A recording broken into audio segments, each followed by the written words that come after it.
ვსაუბრობთ ამჯერად იმ ადამიანზე, პროფესიაზეც, რომელიც გარკვეულწილად სიმბოლოდაც იქცა იმ მონაპოვარის შენარჩუნების, რომელიც ისე არ მოდის და ყველაზე დიდი ძალისხმევაც, როგორც აღმოჩნდა, ნამდვილად მის დაცვას სჭირდება. ბათუმელებისა და ნეტ გაზეთის დამფუძნებელსა და დირექტორს პატიმრობაში მყოფ ჟურნალისტ მზია ამაღლობელს ევროკავშირის ადამიანის უფლებათა უმაღლესი ჯილდო სახაროვას პრემია გადაეცა. ამ ჯილდოს მიზანია დააჯილდოოს ის ადამიანები, ჯგუფები ან ორგანიზაციები, რომლებიც თავდაუზოგავად იბრძვიან ადამიანის უფლებების დაცვისა და აზრის თავისუფლებისთვის მთელ მსოფლიოში. ამასთანავე სახაროვის პრემიის მიზანია მსოფლიოს ყურადღება მიაპყროს პოლიტიკურ პატიმრებს, აქტივისტებსა და იმ ორგანიზაციებს, რომლებიც იდევნებიან. პარალელურად საქართველოში კი იზრდება ჟურნალისტი პატიმრების რაოდენობა იმ პროტესტის გამოძახილად, რომელიც თითქმის 1 წელია უწყვეტად გრძელდება ჩვენს ქვეყანაში, ისევე როგორც მისი შეწყვეტის დასრულების გაჩვენების მცდელობებით. ნათია კუპრაშვილი, JRC ჟურნალისტიკის რესურს ცენტრის თავმჯდომარე გვერდდება და მასთან ერთად ვისაუბრებთ, რას ნიშნავს დღეს იყო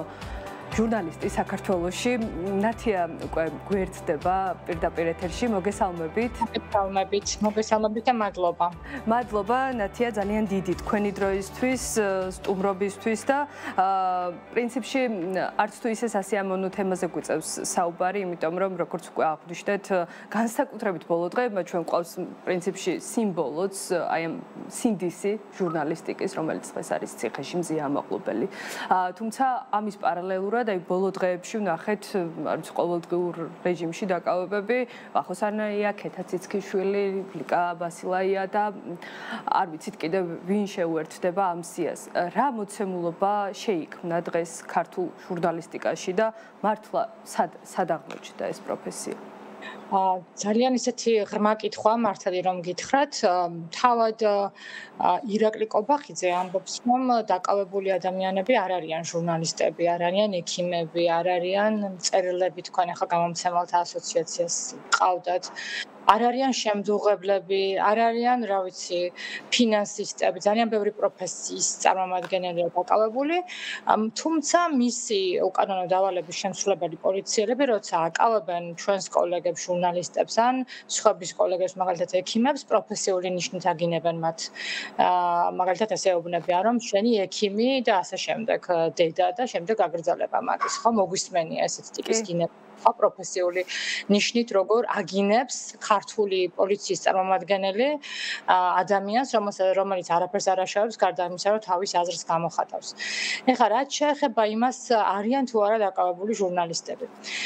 არც ერთ ჩვენ დაკავებულ ჟურნალისტს არ უთქვამს, რომ ადგილზე როცა მას აკავებდნენ, გამონაკლისების გარდა ზოგიერთი მაგის გამოც იგვება და არის დაკავებული, მაგრამ მაგალითად თუ ახსენებთ ვახოსანაიას, ქეთა ციცქიშვილს, მათ არ უთქვამთ, რომ ჟურნალისტურ მოვალეობას ასრულებენ. ისინი სწორედ იმას უსვამენ ხაზს, რომ მოქალაქეები არიან ამ ქვეყნის და თავის ამოქალაქო ვალს, როგორც ესმით, ისეთ ცდილობენ, რომ და სწორად ესმით, სწორედ ესაა მნიშვნელოვანი, გამოხატონ. უბრალოდ ამ გამოხატვას უშლიან. მაგრამ აქ უნდა შევახსენოთ ირაკლი კობახიძეს, რომელიც ესე აბნევს რაღაცა ნაწილს ჩვენი საზოგადოების თავისი განცხადებებით, რომ მოქალაქეობა არის ჟურნალისტიკა. ჟურნალისტიკა ვერ იქნება მოქალაქეობის გარეშე და სწორედ ამაზე დგას საერთოდ ჩვენი პროფესია, რომ იყო პირველ რიგში შენი ქვეყნის მოქალაქე. და აქედან გამომდინარე მოქმედებდა. ერთის მხრივ თავად იყო მოქალაქე, გესმოდეს რა არის შენი ქვეყნის ინტერესი, ამით მოძრაობდა და მეორეს მხრივ გახსოვდეს, რომ შენ მოქალაქეები ყავს დასაცავი. მის სადარაჯოზე უნდა იყო.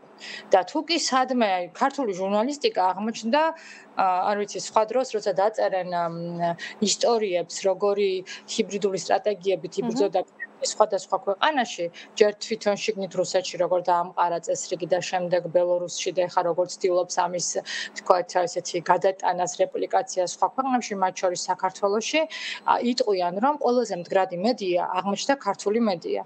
ეს არ შეიძლება რომ არ ვიამაყოთ ხალხო ამით. პირველ რიგში, იმიტომ რომ ქართულმა მედიამ უკლებლიw ყველამ ესეთი მაგალითი არ ყოფილა არც რუსეთში, არც ბელორუსში და იმედი მაქვს, რომ ეს მაგალითები, თქვათ, არ დაგროვდება სხვა ქვეყნებში, არ იქნება საჭირო, რომ ვინმესთან შედარებები გავაკეთოთ. პირველ რიგში დავიწყოთ იმით, რომ მიუხედავად იძულებისა, იმიტომ რომ პირველი კანონი, რომელსაც ჩვენ ვეძახდით რუსულ კანონს, მისი ანალოგების გამო, პირველი კანონის დროს, როცა აიძულეს ამის ყველა მედია საშუალება, რომ დარეგისტრირებულიყო აგენტების რეესტრში, არც ერთი მედია საშუალება არ დარეგისტრირდა. ანუ აბსოლუტურად 100%-იანი უარი უთხრა მედიამ, ერთი მედია აიძულა დამფუძნებელმა დარეგისტრირებული იყო და იმის მენეჯმენტმაც მაშინვე დახურა არხი, ანუ მისგანაც უარი იყო ფაქტიურად. ესეთი 100%-იანი უარი არ ყოფილა არც ერთ სხვა ქვეყანაში, რომელიც ჩამოუთვალე ახლა მე.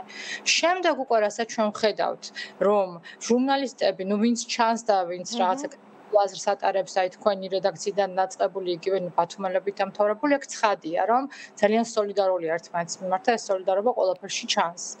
ასევე უნდა ვთქვათ, რომ ეს სოლიდარობა გარკვეულწილად აღწევს აი ამ პროსამთავრობო არხებიდანაც ინდივიდუალურ დონეზე მაინც, რაც გაძლევს იმედს, რომ ადამიანობა შერჩენილია, არ მოხდა სრული დეჰუმანიზაცია იქ მყოფი ადამიანების და კი მესმის, რომ ძალიან ხშირად გაღიზიანებული ადამიანების მხრიდან მათ მიმართ საკმაოდ ისეთი განმარტებები და მოწოდებები მათ მიმართ, მაგრამ მაინც ეს სოლიდარობა მათგანაც რომ იგრძნობა ხანდახან ზოგიერთი რაღაცას ამოიკრავლებს ხოლმე, ესეც აჩვენებს, რომ ამ თემში, აი ამ ჟურნალისტიკაში ძალიან ძლიერია სოლიდარობა და ეს რაღაცა მოიტანა, აუცილებლად მოიტანა ჩვენმა გამოცდილებამ, რომელიც არ არის დაგროვებული მარტო საბჭოთა წლების მერე, არც ერთ შემთხვევაში.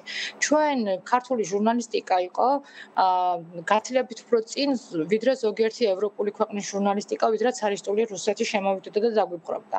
ეს ტრადიციები, რომელიც ჩვენ გვაქვს ერთმანეთის სამშობლოს სიყვარულის პირველ რიგში, სამშობლოს ინტერესების პირველ წინა პლანზე დაყენების და მისთვის სიკვდილის, ახლა ყოველს მინდა დიდხანს სიცოცხლე ვუსურვო, მაგრამ ჩვენ ვართ ერთადერთი ერი, რომელსაც ყავს წამებული ჟურნალისტი შეზრაცხული წმინდანად, ილია ჭავჭავაძეს გულისხმობ ამ შემთხვევაში. სხვა ერს ასეც ვერ ნახავს თქვენ, ვერსად. ამიტომ ამბობ, რომ ჩვენ მდგავართ ტრადიციებზე, რომელიც მიუხედავად იმისა, ახლა გინდა გაბერილი ლიბერალი ეძახონ ამ ილია ჭავჭავაძის თქვათ მიმდევრებს და გნებავთ, არ ვიცი რა, ქვეყნის მტერი, ისე როგორც ეძახდნენ არაერთს, ხო? თავის დროზე ცარისტული რუსეთის დაპყრობის წლებშიც და შემდეგ უკვე საბჭოთა დაპყრობის წლებშიც.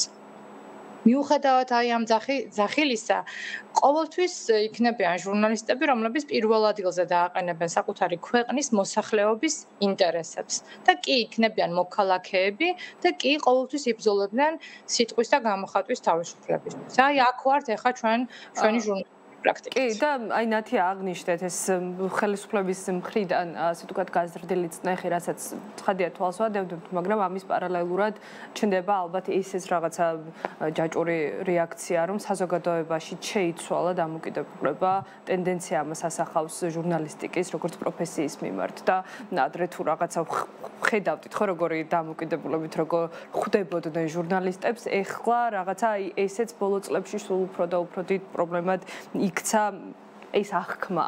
როგორ შეიძლება რომ აი არ ვიცი დავიბრუნოთ რა ძალისხმევა დაგვრჭირდება და რამდენად გრძელვადიანი პერსპექტივა ეს თქვენი გადმოსახედიდან რომ რაღაცა იმ ნიშნულს დავუბრუნდეთ სადაც იყო ჟურნალისტიკა და როგორადაც პოზიციონირებდა ჟურნალისტი თუნდაც დაფასების ნაწილში და დამოკიდებულების ნაწილში უპირველესად. საერთოდ მსოფლიოში ახლა ძალიან ცუდი ტენდენცია მედიის მიმართ საქართველოს მოწინავე ქვეყნებშია ვინც მედიის მიმართ ცუდი ტენდენციებით ხასიათდება და გარკვეულწილად ესეთი ფრაზაც არსებობს თქვენ უკვე შეტანილი სახელმძღვანელოებში რომ ჩვენ ამ შემთხვევაში გვიწევს სიმართლის თქმა იმის მიუხედავად ველოდებით თუ არა ამისთვის საერთოდ ვინმე რომ მადლობას გვეტყვის არავინ არ იტყვის ამისთვის მადლობას და ეს არის ჩვენი პროფესიის ნაწილი მაგრამ მართალი გითხრათ რეგიონულ დონეზე რადგან მე ძირითადად რეგიონულ მედიებთან ამაქვს შეხება მე ვერ გეტყვით რომ საზოგადოება რადიკალურად შეცვლილია ჟურნალისტიკის საწინააღმდეგოდ პირიქით აი გეტყვით რა არის შეცვლილი არ არსებობს დღე რომ ჩვენ მოქალაქეები არ გვიკავშირდებოდნენ. პირველი ვისაც ისინი თხოვენ დახმარებას არიან მედიები. ეს ნიშნავს რომ მათ ყველაზე მეტად ენდობიან ვიდრე მაგალითად რომელიმე სახელმწიფო სტრუქტურებს. როცა მათ პრობლემა უჩნდებათ, ეს არის პერსონალური თუ რა ვიცი, სამეზობლო თუ საქალაქო, ისინი უკავშირდებიან მედიას. უბრალოდ ყველა აი 100%-ით თითქმის, აი ძალიან 0.01% შეიძლება იყოს, რომელიც გეუბნება რომ მე გიკავშირდები და მოგცემ კომენტარს ჩაგეწერები ან გეტყვი რა სად რა ხდება და გაჩვენებ. Დანარჩენი გემრობა მე გიკავშირდები, ოღონდ არ გამომაჩინო. ეს აჩვენებს, რომ მათი ნდობა არის შემცირებული სწორედ სახელმწიფოს, ვთქვათ, ძალაუფლების მქონე ადამიანების მიმართ და არა მედიის მიმართ. და ვისი იმედიც აქვს, ეს არის პირველ რიგში მედია.